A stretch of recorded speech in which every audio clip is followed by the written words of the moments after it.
सारा बाराती के नाचली रे, सारा बाराती के नाचली रे, रे छौड़ी जब नाचली रे, सारा बाराती के नाचली रे।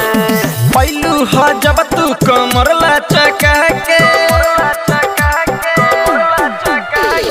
पहलू ह जब तू कमर लचका के, काचे उम्र में तू आ गइलू नाचे, जब वैली ह ठीक से ते नाचना रे, रे छौड़ी जब नाचली रे, सारा बाराती के नाचली रे, रे छौड़ी जब नाचली रे, सारा बाराती के नाचली रे। Radha digital recording studio Samosa Chowk. सारा बाराती के नाचली रे,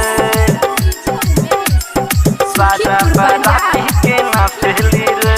अरे अब ही ते अइली बंगाल से नाचे, काचे बुमर तोर अब ही तो बाटे,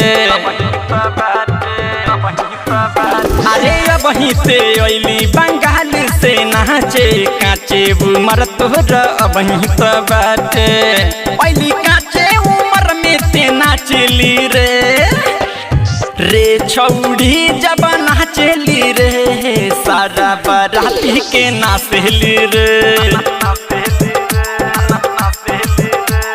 रे छौड़ी जब नाचली रे, सारा बाराती के नाचली रे,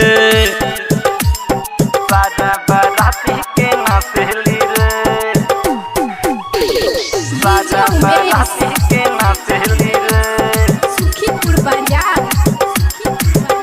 अरे अइली हो जब ते अष्ट जबी पनाची, लइका तो लइका हो बुढ़ो बीता के, अरे अइली हो जब ते अष्ट जबी पनाची, लइका तो लइका हो बुढ़ो बीता के, जब ते हूँ अष्ट जबी पो चढ़ेली रे, रे छौड़ी जब नाचली रे, 1 लाख चंदन के नाचली रे, रे छौड़ी जब नाचली रे, सारा बाराती के नाचली रे। पहलू ह जब तू कमर लचका के,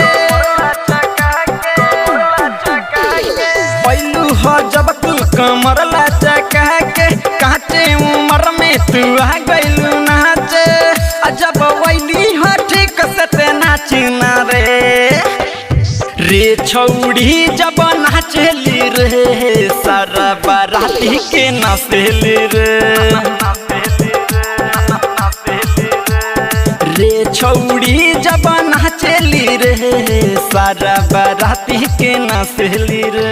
Radha digital recording studio Samosa चौक।